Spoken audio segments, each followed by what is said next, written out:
ఈ విభూతి అనేటువంటిది, ఈ ధూళి అనేటువంటిది ప్రియులారా, మనకి కొన్ని విషయాలు జ్ఞాపకం చేస్తుంది. ఏమిటి అది?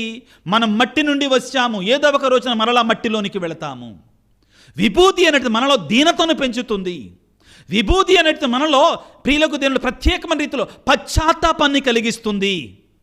విభూతి అనేది మనలో, నాకు దేవుని సన్నిధిలో నేను అత్యంత దీనుడను, నేను ఎందుకు పనికిరానటువంటి వాడను, ఆయనకి సహాయం నాకు కావాలి అనే సత్యాన్ని మనకు తెలియజేస్తూ ఉంది.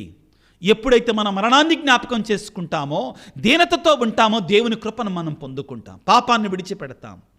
ప్రియులారా, విభూతి బుధవారం రోజున ఏం జరుగుతుందో మనం అర్థం చేసుకోవాలి.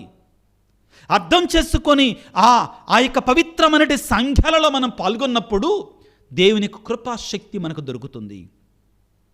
ఇది ఒక ఆచారము కాదండి, ఇది ఒక సంప్రదాయము కాదండి. అర్థవంతమైనటువంటి సంజ్ఞలతో కూడినటువంటి ప్రియులకు దేవుని బిడ్డలారా, ఆ యొక్క సాంఘ్యాలుగా మనం స్వీకరించాలి. ఈ యొక్క విభూతి బుధవారం రోజున గురువు, మట్టి నుండి పుట్టిన నీవు మన్నైపోదు అని గుర్తుంచుకో. శ్రీ సభ చరిత్రలో ప్రియులకు దేవుని బిడ్డలారా, ఎంతోమంది పునీతులు వారి యొక్క టేబుల్స్ మీద మనిషి యొక్క పుర్రెను ఉంచుకునేవారు. ఎందుకు అంటే ఈ జీవితం శాశ్వతం కాదు. ఎప్పుడైతే మనం ఆ సత్యాన్ని గుర్తిస్తామో పాపానికి దూరంగా ఉంటాం, చెడుకు దూరంగా ఉంటాం.